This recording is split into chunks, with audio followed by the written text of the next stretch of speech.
নেতাদের করে যেভাবে ক্ষমতা নিয়েছে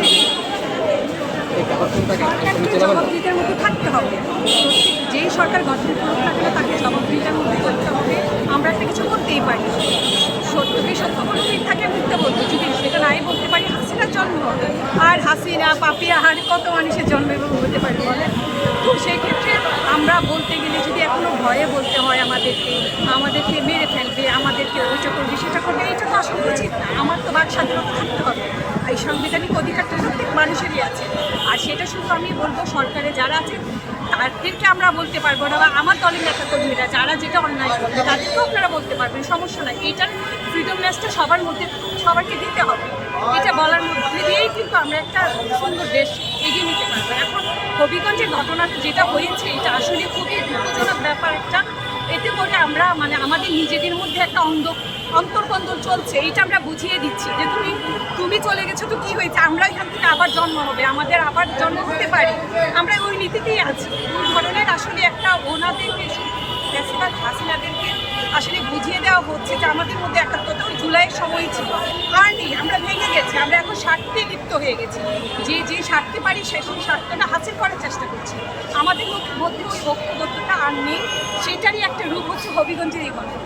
জুলাইয়ের পরই পথযাত্রাটা আমাদের এনসিপির যে পথযাত্রাটা শুরু হয়েছিল, এইটার মাধ্যমে আমরা জুলাইটাকে সবার মাঝখানে নতুন করে আবার জাগ্রত করছিলাম যে আমরা সবাই আমাদেরকে অ্যাটাক করা বলেন, আমাদের নিয়ে অন্যায় চিন্তা করা, আমাদেরকে কিছু করা যাবে না, আমাদের কিছু বলা যাবে না, ওই দিকটাতে ছাড় নাই। ভারতের বিরুদ্ধে আমরা থাকবো, আমরা ফ্যাসিবাদীর বিরুদ্ধে থাকবো, সবসময় আছি।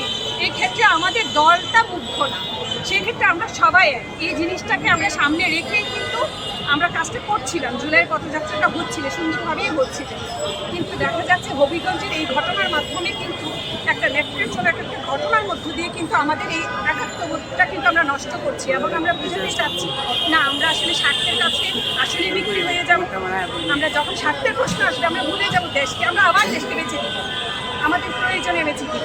আমরা দেশের উন্নয়নের কথা, সমৃদ্ধির কথা ভাববো না, আমরা নিজের কথাটা চিন্তা করবো। আমরা এক একটা হাসিনা হয়ে সেই মন মানসিকতা থেকে আসলে এটা হয়েছে, যেটা হওয়া উচিত ছিল না। এবং আশা করবো সরকারকে এই বিষয়টা খুব দ্রুত সমাধান করার জন্য, কারণ ওরা শক্তিশালী, এটা বোঝাতে যাবে না। আমরা জুলাই আন্দোলন পেয়েছি, আমি একজন জুলাই যোদ্ধা, রাজপথে ছিলাম, আমি জানতাম না আজকে আমি এখানে থাকবো। আমার মতো করে আমি বেঁচে আসছি, আর ভাইরা কত ভাই বোনেরা সন্তানেরা বেঁচে আসেনি। তো এটার মধ্য দিয়ে পাওয়া একটা জুলাইকে নিয়ে যখন আমরা একটা উৎসবমুখর একটা পরিবেশের মধ্যে দিয়ে সারা বাংলাদেশে একটা পদযাত্রা করছি,